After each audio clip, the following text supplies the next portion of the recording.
जरा ये सुनिए। Je kletse. Nein, je kletse. En waarom je kletse? Oh, so down every line, down, skinny, down. अभी जो आपने आवाजें सुनी, आप सोच रहे होंगे ये किसकी थी, और मैं ये बात पक्का कह सकता हूँ कि आप इन डरावनी आवाजों को सुनकर पक्का पक्का डर गए होंगे। लेकिन यकीन मानिए, ये बस एक सच्ची और डरावनी भूतिया कहानी की शुरुआत भर थी। और ये बात भी मैं पक्का कह सकता हूँ कि इस वीडियो को पूरा देखने के बाद आपको भी पता लग जाएगा कि असल डर क्या होता है। क्योंकि आज मैं आपको वो घटना बताने वाला हूँ जिसे एक पैरानॉर्मल इन्वेस्टिगेटर भी बताने से डरता है। लेकिन आप डरिए मत और इस वीडियो को लाइक कर दीजिए, साथ ही कमेंट्स में पिक में लिख दीजिए ताकि कल की वीडियो में मैं आपको शाउट आउट दे दूँ। आपने ऐसी बहुत सारी घटनाओं के बारे में सुना होगा या फिर वीडियोस को देखा होगा जिसमें किसी इंसान के अंदर किसी और ही की आत्मा का वास हो जाता है और फिर उस आत्मा से निपटने के लिए लोग पता नहीं क्या क्या जुगाड़ करते हैं, तंत्र मंत्र का सहारा लेते हैं, तांत्रिकों को बुलाते हैं। लेकिन जो अभी घटना मैं आपको बताने वाला हूँ वो पूरी दुनिया में होने वाली सभी घटनाओं से पूरी तरह अलग है, क्योंकि इसमें एक लड़की के शरीर के अंदर एक नहीं, दो नहीं, तीन नहीं, बल्कि 6 भयानक आत्माओं का वास था। और आज उन दुष्ट आत्माओं का राज आपके सामने भी खुलेगा, जिसे सुनकर आप भी पक्का दहल जाएंगे। जरा इस लड़की से मिलिए जिसका नाम एनालिस मिशेल था, जिसका जन्म 21 सितंबर 1952 के दिन एक कैथोलिक परिवार में हुआ। उसके माता पिता बेहद धार्मिक और अपने धर्म को लेकर बिल्कुल कट्टरपंथी स्वभाव के थे। वो हमेशा अपने धर्म का प्रचार करते रहते थे और यही आदत एनालिस को भी लग गई। उसने सोच लिया था कि वो बड़े होकर अपने धर्म का प्रचार करेगी, लेकिन किस्मत को कुछ और ही मंजूर था। जब एनालिस सिर्फ 23 साल की थी तब उसके शरीर में टेम्पोरल लॉब एपिलेप्सी नाम की बीमारी ने घर कर लिया था। ये एक ऐसी बीमारी है जिससे ग्रस्त होने पर इंसान ना सिर्फ अपनी याददाश्त खोने लगता है, बल्कि उसका अपने शरीर पर कोई कंट्रोल नहीं रहता। इस बीमारी से परेशान होकर एनालिस के माता पिता ने बजाय किसी डॉक्टर को दिखाने के, उन्होंने पहले एनालिस को अपने गुरु के पास दिखाया। अब गुरु यहाँ क्या कर सकता था? जब वो कुछ कर ही नहीं पाया तो एनालिस के माता पिता डॉक्टर और हॉस्पिटल के चक्कर काटने लग गए। क्या आप मानेंगे कि पूरे 5 सालों तक चले डॉक्टर के इलाज और दवाइयों का भी एनालिस के शरीर पर कोई असर नहीं हुआ।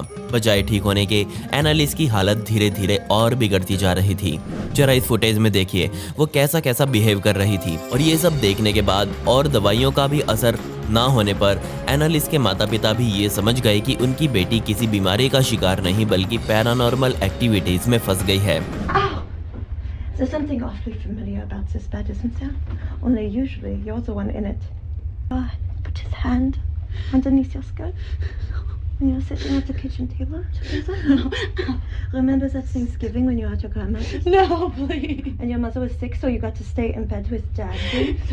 No, stop it! 1964 was a जिसके बाद एनालिस के माता पिता मजबूरन एनालिस को उठाकर एक चर्च में लेकर गए। लेकिन चर्च में लेकर जाने से पहले उसके माता पिता ने एस्ट्रोऑल नाम के इस व्यक्ति को घर पर बुलाया और एनालिस को उसके सामने पेश किया। एस्ट्रो ने देखा कि एनालिस किसी निर्जीव वस्तु की तरह फर्श पर पड़ी है और इसके बाद जो एनालिस ने किया वो सच में दिल दहला देने वाला था। जी हाँ, उसने फर्श पर बैठे बैठे ही पेशाब किया और फिर उसी पेशाब को हाथों से चाटने लगी। पूरा पेशाब चाटने के बाद एनालिस पास ही पड़े कोयले के टुकड़े को बहुत बेताबी से खाने लगी। ये सब देखकर एस्ट्रो ने एनालिस के चेहरे को ध्यान से देखा और ये नोटिस किया कि उसके चेहरे पर एक अजीब सी हंसी हमेशा बनी रहती है, जिससे वो समझ गया कि जरूर एनालिस के अंदर किसी शैतानी आत्मा का वास है। जिसके बाद एस्ट्रो ने एनालिस के माता पिता को ये सलाह दी कि तुरंत एनालिस के ऊपर एक्सोर्सिज्म करवा लेना चाहिए। हमारे यहाँ एक्सोर्सिज्म का मतलब झाड़ फूक या फिर तंत्र मंत्र होता है, जबकि बाहरी देशों में इसे एक्सोर्सिज्म कहा जाता है। एस्ट्रो को विश्वास था कि ये क्रिया करने से यकीनन एनालिस ठीक हो जाएगी। एनालिस के माता पिता भी इसके लिए मान गए और एस्ट्रो के साथ एक और पादरी जिसका नाम एर्नोल्ड था, उन्होंने पहली बार एनालिस के ऊपर तंत्र मंत्र का काम किया। और इस क्रिया के बाद उस पादरी ने बताया कि एनालिस के अंदर 1 या 2 नहीं बल्कि 6 अलग अलग आत्माओं का वास है।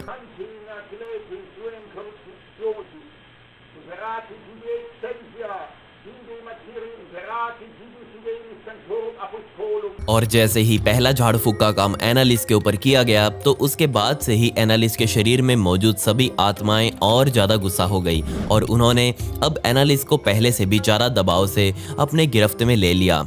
जिसके बाद मजबूरन उन दोनों पादरियों को एनालिस के ऊपर और भी झाड़ फूक की क्रियाएं करनी पड़ी। लेकिन यहाँ दिक्कत ये थी कि एनालिस कहीं भी टिक कर नहीं बैठती थी, इसलिए वो लोग मजबूरन हर तंत्र मंत्र से पहले एनालिस को मोटी मोटी चैनों से बांध कर बैठाते थे। बार बार तंत्र मंत्र झाड़ फूक करने के बाद इन पादरियों को अब कई बातें पता लग चुकी थी, क्योंकि सबसे पहले इन दोनों ने एनालिस के शरीर के अंदर मौजूद सभी 6 आत्माओं के नाम दुनिया को बताए, जिन्हें सुनकर आप भी हैरान हो जाएंगे। उनके नाम कुछ इस तरह हैं। नीरो, जो कि रोमन राज के जूडियन साम्राज्य का आखिरी शासक था। जूडास इस्कैरियोट, जूडास जीसस के 12 शिष्यों में से एक था और यही वो शिष्य था जिसने भगवान जीसस के साथ धोखा भी किया था, और ये धोखा भी सिर्फ महज 20 चांदी के सिक्कों के लिए किया गया था। केन, हमको पता है कि एडम और ईव के 2 बेटे थे, जिसमें से बड़े बेटे का नाम केन था और छोटे का एबल।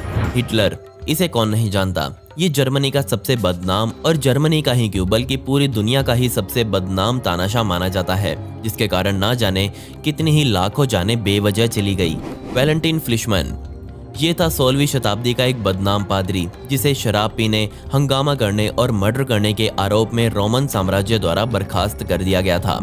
लूसीफर, इसके बारे में आप भी जानते होंगे, जैसे कि अच्छाई के प्रतीक के लिए हम भगवान को जानते हैं, उसी तरह बुराई के लिए या फिर उसके प्रतीक के लिए हम लूसीफर को जानते हैं, और इसे ही शैतानों का शैतान भी कहा जाता है।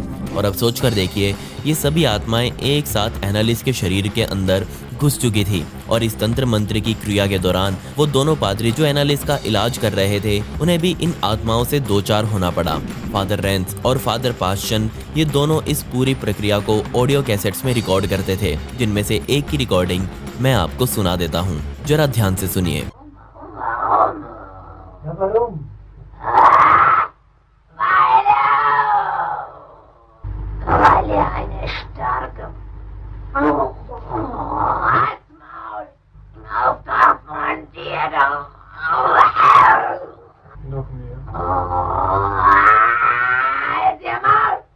Wann bist du überhaupt hier? Ich verspreche das so, dass ich in dem Wald drin bin. Ich trag dir die Rotznase noch so lang, bis es leer wird. Ist so blöde Weib. Für uns geht's kein Zurück.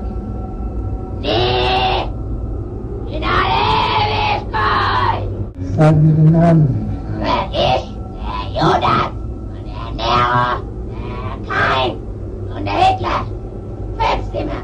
Das ist der 6. Oh, den haben wir gelogen. Den habt ihr natürlich auch. अभी जो आपने आवाजें सुनी, ये बिल्कुल असली आवाजें थी जो एनालिस के मुंह से निकली थी तंत्र मंत्र के दौरान। वो इन प्रक्रियाओं के दौरान इतनी उग्र हो जाती थी कि पास ही खड़े अपने भाई और माता पिता पर हमला करने में भी देर नहीं लगाती थी। वो ना सिर्फ अपने आप को बल्कि सामने खड़े हर इंसान को अपने नाखूनों से नोचना शुरू कर देती। हर प्रक्रिया में वो खुद बहुत बुरी तरह घायल हो जाती थी। किस्मत से कुछ समय के लिए एनालिस की हालत में सुधार हुआ, लेकिन ये थोड़ा बहुत सुधार ज्यादा दिनों तक नहीं चला, क्योंकि अब फिर से एनालिस की हालत पहले से भी ज्यादा बदतर हो चुकी थी। उसने खाना और पीना पूरी तरह से छोड़ दिया था, और वो अब खुद अपने मुंह से कहती थी कि उसके अंदर बसे शैतान उसे कुछ भी खाने पीने नहीं देते। अब शरीर के अंदर कुछ भी ना जाने की वजह से एनालिस मेल न्यूट्रिशन यानी कि कुपोषण का शिकार हो चुकी थी। उसका स्वास्थ्य बुरी तरह से बिगड़ने लगा।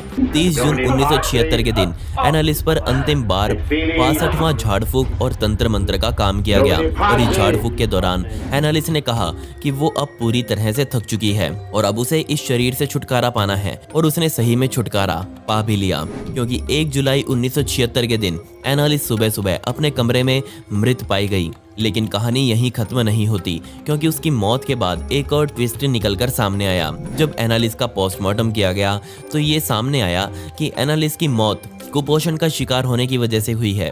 लेकिन ऐसा कैसे हो सकता था? कोई कुपोषण का शिकार व्यक्ति अपनी इच्छा से कैसे मर सकता था? इसके अलावा वहां मौजूद सभी डॉक्टर्स ने उन दोनों पादरियों पर एनालिस के माता पिता को गुमराह करने का आरोप भी लगाया, क्योंकि अगर वो चाहते तो समय रहते एनालिस को बचा सकते थे। आपको क्या लगता है, क्या एनालिस की मौत उन 6 आत्माओं की वजह से हुई है या फिर कुपोषण का शिकार होने की वजह से? ये एक ऐसा सवाल है जो आज भी पूरी तरह से रहस्य है। क्या एनालिस सिर्फ एक मानसिक रोगी थी? अगर डॉक्टर्स की हम मान भी लें तो एनालिस का वो बर्ताव, 6 अलग अलग लोगों की आवाजें आना, इन सब का क्या मतलब है? अपने विचार मुझे कमेंट्स में जरूर बताएं। खैर, पिछली वीडियो का शाउट आउट वानी मुख्तार को and comment pick me to get a shout out in next video. आपको ये वीडियो कैसी लगी कमेंट्स में वो भी बता दें। मिलते हैं अगली वीडियो में। ये वीडियो देखने के लिए धन्यवाद।